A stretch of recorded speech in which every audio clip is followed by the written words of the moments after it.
Hola, bueno, ¿cómo están? En fin, vamos a ver cómo empezamos con esto. A ver, hace unos días yo hice esta publicación que está acá, donde digo, bueno, digo que que agradezco a un conocido que me mandó esta captura, que es una publicación de Instagram. Yo no uso Instagram, así que si él no me la mandaba no me enteraba. Aunque sí me consta que hay muchísimas de estas cosas en Instagram y en TikTok es muchísimo. Y por eso quiero hacer una aclaración al margen. Primero, miren esos números, o sea, 500 comentarios, 20 más de 22.000 me gusta, son los corazones, creo que son el me gusta de Instagram. El canal se llama Conspiraciones Macabras. Que es una basura amarillista como Dross o este tipo de usuarios que hay, ¿no? En todas las plataformas. Son desinformadores, quiero aclarar porque son gente que se sube a la moda, que en este momento se está hablando de esto, entonces hacen esta publicación desinformando y mintiendo y sacando de contexto cosas que yo voy a explicar ahora, porque de hecho es un hermoso, excelente ejemplo de la confusión que yo mencioné en el video, que si quieren lo pueden ver, que es este. Si les interesa el tema, realmente pueden verlo si quieren, si no, bueno, no hay problema. Pero esencialmente este tipo de canales, yo creo que es una operación psicológica, lo he mencionado en varias ocasiones, pero eh, a ver, para darles un ejemplo muy concreto, en un momento podemos estar debatiendo sobre las farmacéuticas y cómo es este gran engaño, ¿no es cierto?, de que laboratorios que son obviamente sostenidos con fondos públicos para desarrollo e investigaciones científicas y desarrollo de vacunas, por cierto, también son los que insertan la cuestión de que las vacunas dan autismo y el chips en las vacunas y todo esto, y esta gente en lugar de profundizar en esa cuestión, dice, no, pasa que el virus, hablando del coronavirus, la pandemia fue la Belle Époque para esta gente, ¿no es cierto?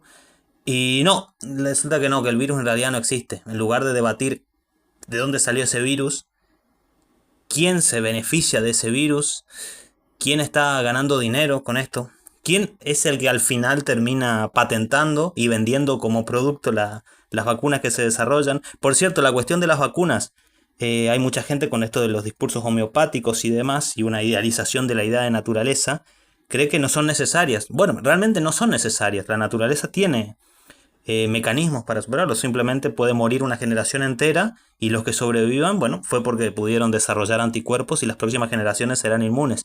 Como no estamos dispuestos, por una cuestión, a que seamos animales, no estamos por una cuestión moral dispuestos a sacrificar esa cantidad de vida, preferimos invertir y desarrollar vacunas. Pero ahí está la cuestión, invertimos todos porque son desarrollos hechos públicos, obviamente, porque las empresas no van a invertir en un desarrollo porque prueba y error se gasta mucho dinero, mucho tiempo y no está segura la ganancia, es una inversión muy riesgosa, pero lo que hacen una vez que ya está desarrollado el medicamento, ellos sí compran las patentes y hacen el negocio, ¿no es cierto? Y en vez de debatir eso, estábamos debatiendo que la Tierra era plana, o que había chips en las vacunas, o que el virus no existía. Bueno, y ese tipo de entropía, yo lo he dicho varias veces y creo que es muy evidente, porque en un momento empezaron a surgir este tipo de gente. Y esto que estoy diciendo yo sé que suena a la teoría de conspiración de las teorías de conspiración, pero sí, yo creo que suman la entropía y entorpecen todo. Y este tipo de canales, que no digo que él sea un gran conspirador, simplemente este tipo de canales viven del morbo, ¿no es cierto? Y este tipo de cosas. Esto lo quiero aclarar porque es lo mismo que hacen los youtubers. Y después es increíble porque es el mismo tipo de pensamiento que lee una tontería en 4chan, que está súper intervenido, por cierto, desde hace muchos años, y después van a tomar el Capitolio. Entonces, bueno, son muy rebeldes y están contra el Estado profundo, ¿no? Y nos dominan y nosotros somos despiertos y demás. Bueno, terminan apoyando literalmente a los dueños de la banca. O sea, son impresionantes, son impresionantes. Pero bueno, saltando esa cuestión, ¿qué pasa acá? Ahora, lo primero, lo más evidente. Este es el dios que adora la élite, dice. No especifica a qué élite se refiere, lo arroja como buen generador de contenido amarillista, la élite. La que quiera el lector, cualquiera, no importa. Lo que importa es que te sientas identificado con esto. Llámalo Saturno, Cronos o Baal. Y ya está la confusión. Esto no lo voy a explicar porque es exactamente de lo que hablé en el video este que es que abordo todo ese tema y toda esa confusión, así que no voy a decirte, sí que no dijo Kijun, ¿no? O Moloch, bueno, toda esa confusión que hay. Pero ¿qué pasa con esto? Por cierto, esa imagen, yo sé que hay muchos a los que le llama la atención, esa imagen es de la famosísima película del infierno, que es, obviamente está basado en el primer cántico de la Divina Comedia de Dante Alighieri, y es efectivamente ese Satanás. Después voy a explicar, es de hecho la película de Giuseppe Di Logoro, es bastante conocida, a ver, no en ámbitos referidos a lo literario, pero en gente cinéfilos o gente a la que le interesó en algún momento la cuestión del cine. Giuseppe de Liguoro es muy mencionado porque su cine mudo, y de hecho lo ven en esta escena, que de hecho estoy poniendo, no creo que haya problema con copyright, cómo juega con las perspectivas, cómo juega con los planos, cómo juega con la oscuridad para generar todos esos ambientes, realmente es una maravilla y se estudia bastante, ¿no? En gente que se dedica, que le interesa la cuestión del cine, y además seguramente alguno de ustedes habrá visto alguna escena de su versión de La Odisea, que es del 1911, del mismo año que es esta película, o de su versión de Edipo Rey, o bueno, ahí realmente es bastante prolífico, búsquenlo si quieren, no es el tema de hoy, pero es muy interesante si realmente les interesa el cine, la historia del cine, el cine mudo y bueno, todas las cuestiones de técnicas de filmografía en general, porque realmente es un maestro. Pero ¿qué pasa? ¿Qué es lo que se encuentran acá? Que ahí están, son obviamente Dante y Virgilio, es a Satanás, que está en el noveno círculo del infierno, en el Cósito, el lago helado, que, bueno, y acá se presta a muchas confusiones. A ver, primero, la publicación. No, ese no es Saturno ni Crono, ese es literalmente Satanás. Y ese ni siquiera aparece, porque de hecho Dante retoma a Virgilio, pero no hay un Satanás en la obra de Virgilio, obviamente, porque no existe una figura Satanás ni un equivalente. De hecho, en el inframundo, en el Hades, con lo que es con quien se encuentran es con Cerbero. O sea, no tiene nada que ver.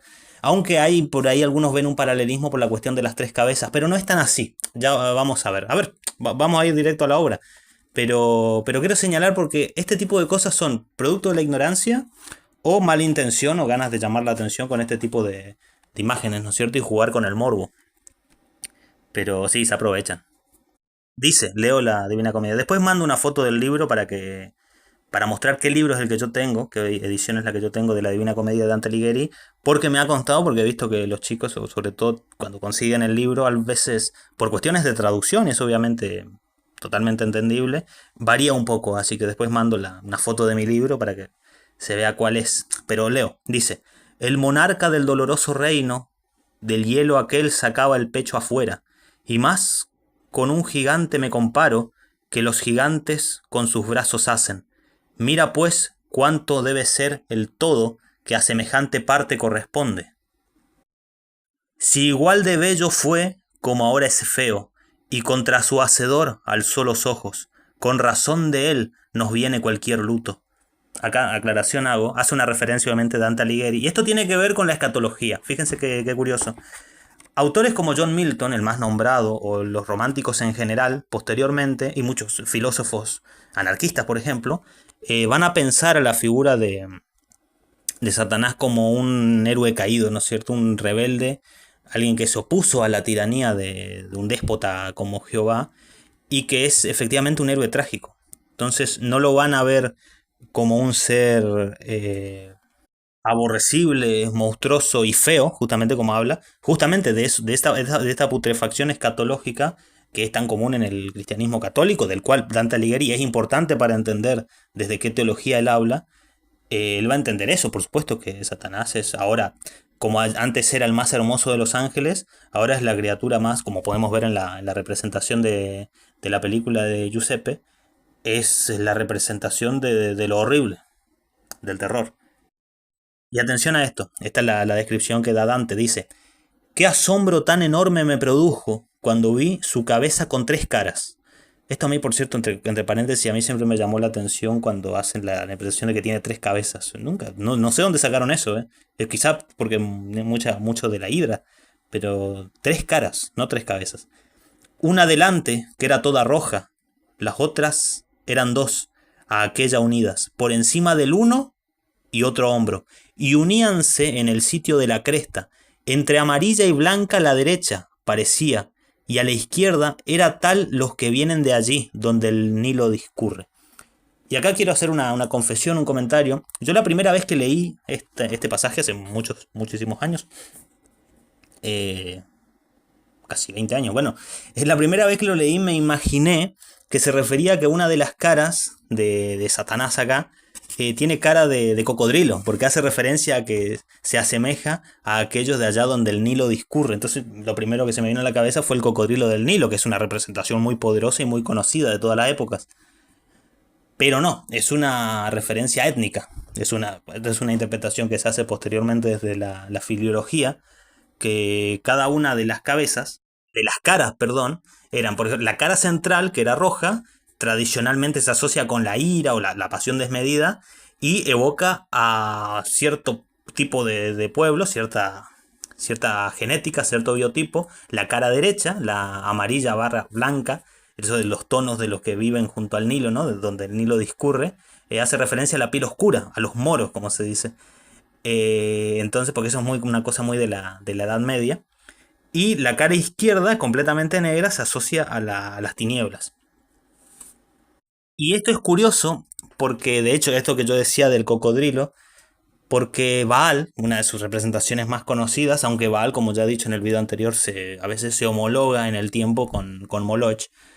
Baal tiene tres cabezas, tres caras, y un cuerpo arácnido, y una de sus caras es un hombre con corona, la otra es un gato y la otra es un sapo. Entonces, bueno, esta cuestión animal es curiosa, no tiene nada que ver, pero me llamó la atención.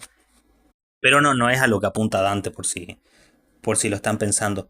Dice, continúo leyendo, dice, bajo las tres salía un gran par de alas. Eso está muy bien representado en la película, por cierto. Tal como convenía a tanto pájaro. Velas de barco no vi nunca iguales. No eran plumosas, sino de murciélago, su aspecto, y de tal forma aleteaban que tres vientos de aquellos se movían. Él, por estos, congelábase el cósito, o sea, el lago congelado. Con seis ojos lloraba, porque tiene tres caras,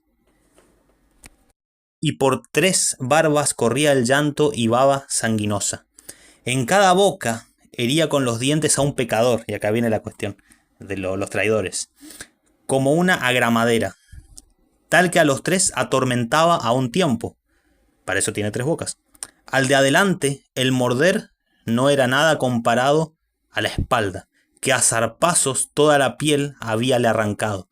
Aquella alma que allí más pena sufre, dijo el maestro, es Judas Iscariote, con la cabeza dentro y las piernas fuera. Fíjense qué bien hecha que está la película, representa todo esto perfectamente. De los que la cabeza afuera tienen, quien de las negras fauces cuelga es bruto. Mírale retorcerse, y nada dice. Casio es el otro, de aspecto membrudo.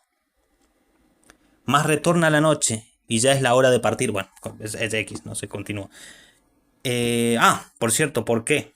¿Por qué Dante pone en boca de Satanás a los grandes traidores, a Bruto y a Casio a los lados y principalmente a Judas? Lo de Judas es obvio, es una referencia universal, porque Judas traiciona a Jesús. Lo de Bruto y Casio es porque son los asesinos los que traicionan a Julio César. ¿Y por qué es tan importante? ¿Por qué tiene tanta trascendencia para Dante? Porque Dante Alighieri, su- desde su interpretación teológica y política, considera que, así como Cristo, primero, es de los que considera que Jesús nació bajo el dominio del Imperio Romano, no por mera casualidad, sino porque el Imperio Romano está destinado, así como estuvo destinado desde siempre, a conquistar el mundo, a trascender. Entonces, así como el traidor de Jesús es el traidor del mundo espiritual, del guía espiritual del mundo, que eso lo hereda el papado. El papa es el guía espiritual del mundo para Dante, no olvidemos que estamos hablando de un católico. El Imperio Romano, que entre paréntesis ya había caído, ¿no? El Imperio Romano de Occidente, pero como bien explica Dante en su filosofía política, trasciende. Entonces, y para él, aunque muchos podemos decir que el fundador del Imperio Romano, posterior a la caída del sistema de la República, es Augusto, el que hace caer la República es Julio César. Entonces, para Dante es tan grave traicionar al guía espiritual histórico que es Jesucristo, cuyo labor es heredado por el Papa para Dante, como haber traicionado al hacedor del sistema jurídico de en tierra, que es Julio César. Entonces estos son los tres grandes traidores. Dos traicionan a César, que es el gran hacedor del imperio político, Por eso, viste, cuando algunas veces los nacionalistas católicos hablan y suben el valor del imperio español, dicen, los españoles trajeron el derecho romano y la fe de Tierra Santa. Bueno, podemos hacer una analogía con esto. Para Dante, eso era, el derecho romano es el modo de vivir en tierra, acá, estaba representado por el imperio romano. El gran hacedor de eso, pese a que el imperio romano como institución política haya caído, eso es irrelevante, porque lo trasciende, como eso defiende Dante. El gran hacedor de eso es Julio César. Entonces sus dos traidores merecen ser masticados por Satanás. Y el gran guía espiritual de cómo estar en el más allá, que es Jesús, fue traicionado. Por eso esos son los tres grandes traidores de la historia y Dante los pone a ser masticados eternamente por Satanás. Que como vemos, obviamente, y la película lo representa realmente muy bien, este Satanás es un ser horrible, es un ser demoníaco, es un ser aberrante, es un ser asqueroso. Diferente, como digo, a la interpretación romántica, luciferina, que va a ser que posterior. Pero bueno, eso es un debate para otro día. No olvidemos que estamos hablando de pura escatología de un cristiano católico. Pero en fin, no, eso es prácticamente lo que quería llegar era eso. No son lo mismo, no son lo mismo ni Crono, ni Baal, ni Moloch, ni tienen nada que ver con Satanás. Y esa imagen que está sacada de contexto es de esta película y es una representación del Satanás de Dante, del primer cántico de la Divina Comedia, que es del infierno. Así que no, ojo con los desinformadores y con este tipo de gente que se aprovecha del morbo, saca cosas de contexto. Y porque están hechos para entorpecer la cuestión y obstaculizan el conocimiento, que es una labor que hace muy bien la universidad, por cierto. Así que ellos son los expertos en esto. Saludos. Ah, por cierto, como curiosidad, se atribuye a Dante como una originalidad propia esta idea del Satanás de tres caras. Pero bueno, depende. A ver, hay la interpretación filológica más difundida es esto de que es una parodia grotesca de la Santa Trinidad y de sus atributos, ¿no es cierto? Entonces el poder, la sabiduría y el amor son reemplazadas por la impotencia, la ignorancia y el odio, ¿no? Lo bestial, lo brutal y lo sanguinolento y lo putrefacto y tal, de ese lugar, de lo más profundo. Después está la interpretación étnica que mencioné, que puede ser simplemente una herramienta de descripción tan común en la época, en la literatura.